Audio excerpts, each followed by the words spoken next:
नमस्कार, आप देख रहे हैं यूपी सीएसआर का ये फेसबुक लाइव कार्यक्रम मिठास और मैं डॉक्टर एस के पाठक आप सभी का स्वागत करता हूं। आज हम चर्चा करेंगे पोक्का बोइंग की जो टॉप रॉट स्टेज है, तो उस पर चर्चा के लिए हमारे साथ हैं डॉक्टर सुजीत प्रताप सिंह जो कि पादप रोग वैज्ञानिक है। आइए हम यहाँ पे चर्चा करते हैं डॉक्टर साहब से कि डॉक्टर साहब ये जो दिखाई पड़ रहा है पोक्का बोइंग रोग, ये किस अवस्था में है और किसान भाई इसको कैसे इसका नियंत्रण करें? नमस्कार कृषक भाई, सभी को बहुत बहुत धन्यवाद।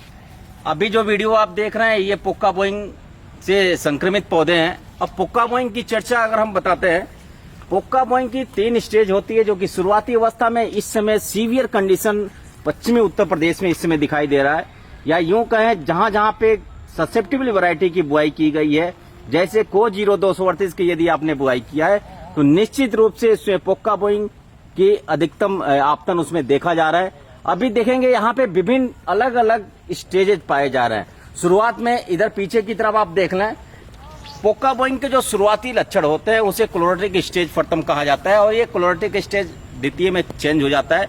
इसके बाद ये टॉप रॉट स्टेज में चला जाता है, जिसमें कि पूरी की पूरी पत्तियां ऊपर से गल के खत्म हो जाती हैं, और इसकी ज्यादा सीवियरिटी होने पे पूरा का पूरा पौधा गल जाता है, सारी पत्तियां समाप्त हो जाती हैं। और समाप्त होने के बाद भोजन बनाने की प्रवृत्ति जो होती है वो खत्म होने लगती है, और संक्रमित पौधा पूरी तरह से छोटा हो जाता है। आप इसे देखें, ये क्लोरोटिक अवस्था होती है कि जो कि शुरुआती अवस्था में इसके जो लक्षण दिखाई देते हैं, तने से जुड़े हुए जो पत्ती का हिस्सा होता है ये सफेद पीले रंग का हो जाएगा, और धीरे धीरे इसकी संक्रमणता बढ़ती जाती है, और बाद में जाके ये पूरी पत्ती सड़ जाती है गल के, और एक दूसरे में देखेंगे सारी फट जाती हैं।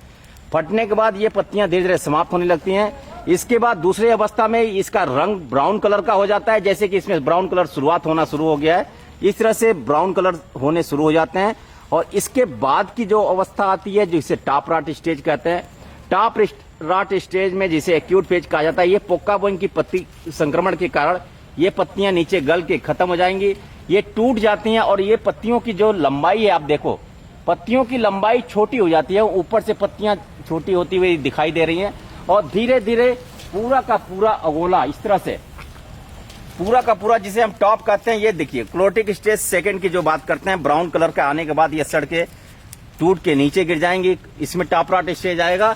और इस गन्ने में जितने भी ऊपर से हरे वाली पत्तियां थी, टॉप रॉट के कारण पूरे के पूरे जितने ग्रीन लीफ से सब टूट के सड़ के नीचे गिर गया। इसमें बचा क्या, एक भाले के आकार की एक संरचना बच रही है, जिसमें ग्रीन लीफ की संख्या बिल्कुल 0 हो जाती है। ऐसी अवस्था में किसान भाई के ये जो पौधे हैं बढ़ेंगे नहीं, ये छोटे हो जाएंगे, और स्वस्थ गन्ना धीरे धीरे बढ़ता चला जाता है। इस पोक्का बोइंग की ये इस तरह के प्रारंभिक लक्षण और अंतिम लक्षण होते हैं। आप देखें ये संक्रमित गन्ने हैं, संक्रमित गन्ने सारे के सारे हैं, सभी में टॉप रॉट की स्टेज आ गई है। शुरुआती में ये देखिए क्लोरोटिक अवस्था आई, और ये संक्रमणता ज्यादा बढ़ती गई है, बढ़ने के साथ साथ पत्तियां इसमें छोटी हो गई, छोटे होने के साथ साथ पूरा का पूरा गोला ऊपर से खत्म हो जाता है। तो ये पोक्का बोइंग की भयावहता को देखते हुए पश्चिमी उत्तर प्रदेश में इसका आपतन 50 से 60% भी एक खेत में दिखाई दे रहा है, जो कि अभी भ्रमण करने के बाद हमें पता चला। और पोक्का बोइंग की यदि पहली स्टेज किसान भाइयों को दिखाई दे रही है, इसके प्रबंधन के ऊपर निश्चित रूप से काम करना चाहिए। इसके मैनेजमेंट की अगर मैं बात करता हूं, पोक्का बोइंग की जो प्रारंभिक अवस्था दिखाई देती है, जैसे कि आगे भी आ जाए किसान भाई, ये पूरा का पूरा गन्ना ये लाइव किसान भाइयों को दिखाया जा रहा है। आज 31 जुलाई को लाइव खेत से ही दिखाया जा रहा है। उसका मकसद सिर्फ ये है कि किसान भाई इसको देख करके और इसको समझ सके और उसका नियंत्रण कर सके। क्या खेत में इसकी क्या स्थिति होती है, लाइव फोटोग्राफ किसान भाई देख रहे हैं, लाइव वीडियो देख रहे हैं। और इस तरह देखिए यहाँ पे क्लियर, अभी ये बीमारी शुरुआत है, ये बीमारी यहाँ से शुरुआत हो रही है। इसके लक्षण निश्चित रूप से तने से जुड़े हुए पत्ती के निचले हिस्से पे दिखाई दे रहे हैं। सफेद धब्बे दिखाई देंगे, सिकुड़न के साथ दिखाई देंगे, पत्तियां जहां से संक्रमण होता है वहां से फट भी जाती है, और ये संक्रमण धीरे धीरे बढ़ता जाता है। और ये संक्रमण पोक्का बोइंग का संक्रमण आता कैसे है, इसको किसान भाई निश्चित रूप से जान लें। पोक्का बोइंग का संक्रमण जब बारिश होती है, उसके बाद जब धूप निकलता है, या यूं कहें जब ह्यूमिडिटी ज्यादा हो जाता है, और गर्मी और धूप, बारिश और धूप का जो समय दिखाई देता है, उस समय ये पोक्का बोइंग की भयावहता बढ़ती जाती है। लेकिन इसके विपरीत लगातार बारिश होने पे पोका बोइंग कहीं न कहीं कम भी हो जाता है। आप पोका बोइंग से संक्रमित गन्ने सारे संक्रमित गन्ने हैं। इसका उद्देश्य है कि पोका बोइंग से संक्रमण के विभिन्न लक्षण जो दिखाई देते हैं, किसान भाई इसको पहचान लें। पहचानने के बाद अपने खेतों में भी इस ऐसे लक्षणों के मिलान के बाद पुष्टि कर लें, और पुष्टि करने के बाद शुरुआती अवस्था में इस पे मैनेजमेंट के रूप में जो अभी फफूंदनाशक का स्प्रे करने की संस्तुति दी जाएगी। निश्चित रूप से समय से अगर फफूंदनाशक का स्प्रे कर देते हैं तो पोका बोइंग पूरी तरह से रुक जाती है। नियंत्रण क्या करें डॉक्टर साहब इसमें? किसान भाई इस समय चूंकि बरसात हो भी रही है, ऐसे में क्या नियंत्रण के कौन सा जो फफूंदनाशक है उसका प्रयोग करें कि किसान भाई जिससे इस बीमारी से निजात पा सके? निश्चित रूप से बहुत अच्छा प्रश्न है डॉक्टर साहब का। अगर ये क्लोरोटिक अवस्था है, पत्तियों पे दिखने वाली अवस्था है, आप देखो ये पत्तियों पे बहुत ही क्लोज करके मैं दिखाता हूँ, निचला हिस्सा से जो सिकुड़न दिखाई दे रही है, यदि प्रारंभिक अवस्था में इस तरह की क्लोरोटिक अवस्था दिखाई देती है, उस किसान भाइयों से आग्रह है उसी समय फफूंदनाशक का स्प्रे जरूर कर दें। यदि फफूंदनाशक की स्प्रे नाम की चर्चा मैं करता हूं तो कॉपर ऑक्सीक्लोराइड का भी इस्तेमाल कर सकते हैं। कॉपर ऑक्सीक्लोराइड के 3 साल्ट आते हैं, कॉपर ऑक्सीक्लोराइड, कॉपर हाइड्रोक्साइड और कॉपर सल्फेट, जिसे तूतिया कहा जाता है।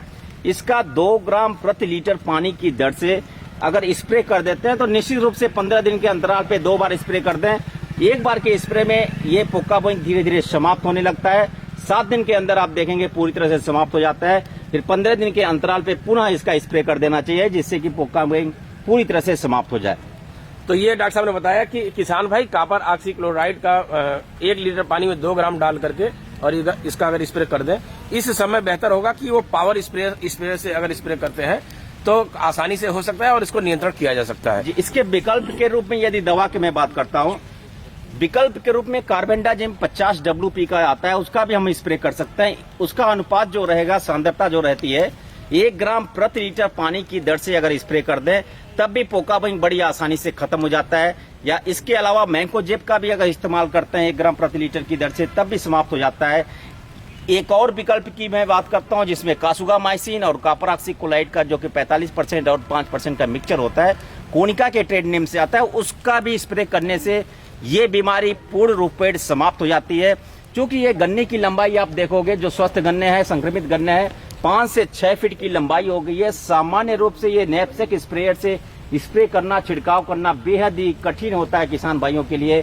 मेरी सुझाव यही है कि जो ट्रैक्टर माउंटेड जो स्प्रेयर होते हैं, जिसे पावर स्प्रे भी कहा जाता है, उस पावर स्प्रे से इस संक्रमित गन्ने में यदि आप स्प्रे कर देते हो इन तीनों दवाओं में से किसी एक दवाओं का, तो निश्चित रूप से पोका बोइंग जैसे खतरनाक बीमारी से समाप्त हो जाएंगे, उससे निजात मिल सकती है।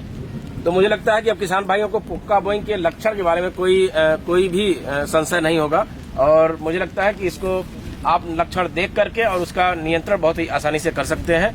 नमस्कार।